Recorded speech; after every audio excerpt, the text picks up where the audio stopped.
एक मनुष्य को हम एक भारत को एक मनुष्य की संज्ञा दें, जो अपना भारत देश है उसको एक मनुष्य की संज्ञा दे दें, तो उत्तर प्रदेश उस मनुष्य की गर्दन है। भारत की गर्दन कौन है? उत्तर प्रदेश है। और उन्होंने कहा कि जब हम मनुष्य की गर्दन को दबोचते हैं तो मनुष्य के बाकी के शरीर का अंग जो है वो शिथिल पड़ जाता है। इसलिए हमने भारत की गर्दन उत्तर प्रदेश को दबोचने का काम किया है, ताकि हम भारत के केंद्र पे कब्जा कर सके, क्योंकि हमारा इरादा इस देश के बहुजन समाज को इस देश का हुक्मरान समझना। उस प्रदेश की मुख्यमंत्री बहन जी बनी, और बहन जी कोई साधारण आके आसमान से टपक के मुख्यमंत्री नहीं बन गई।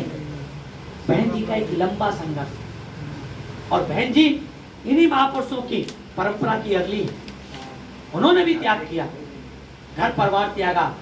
हर बेटी की, हर लड़की की, हर बहन की एक इच्छा होती है कि उसकी शादी हो, उसका अच्छा पति मिले, उसके अच्छे बच्चे हों, अच्छा घर हो, नौकरी पेशा हो, और वह ऐशो आराम की जिंदगी बिताए। हर बेटी का सपना होता है उसकी मांग में सिंदूर हो, हाथों में चूड़ियां हो। लेकिन बहन जी ने उस सपने को, उस इच्छा को दफनाने का काम कर दिया, दफन करने का काम कर दिया।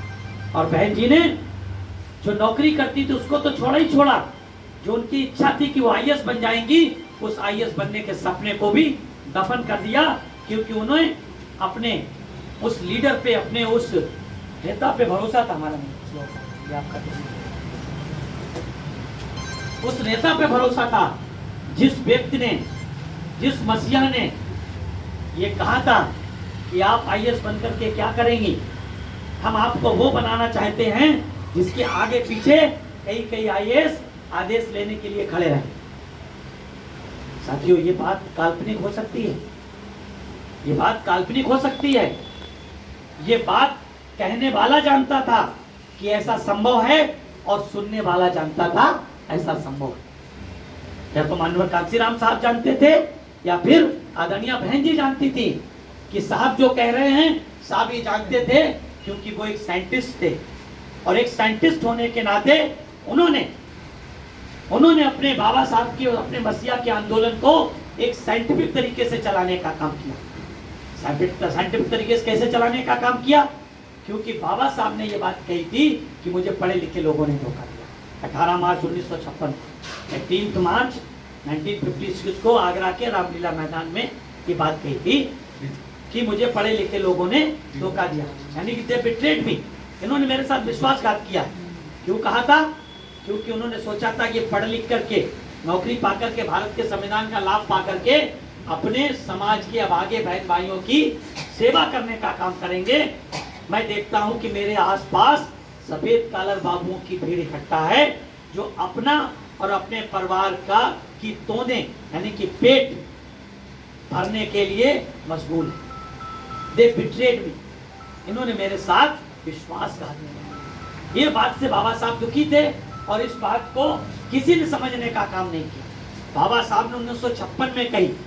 56 के बाद कितने लोगों ने, कितने नेताओं ने, आपके बंगाल के तमाम दलित नेता होंगे, आपके कर्नाटक के, आपके तमिलनाडु के, आपके केरला के, आपके मध्य प्रदेश के, छत्तीसगढ़ के, उत्तर प्रदेश के, बिहार के, देश के तमाम राज्यों में तमाम लोकल लीडर दलित समाज के हुए, जो या तो कांग्रेस पार्टी में काम करते हैं, या फिर भारतीय जनता पार्टी में आज वर्तमान में काम करते हैं, या कोई रीजनल पार्टी में काम करते हैं दलित समाज के।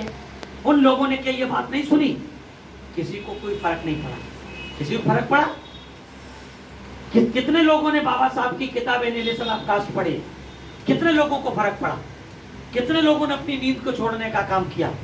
लेकिन केवल एकमात्र व्यक्ति थे, मानवर कांसीराम साहब, जिन्होंने एनिहिलेशन ऑफ कास्ट पढ़ के एक रात में कई बार पढ़ने का काम किया। कोई कहता 7 बार पढ़ी, कोई कहता 3 बार पढ़ी।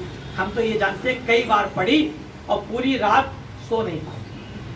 और न सिर्फ पूरी रात नहीं सो पाए, बल्कि पूरा जीवन भर चैन से मानवर कांसीराम साहब सो नहीं पाए, जैसे बाबा साहब पूरी रात कभी चैन से नहीं सोए।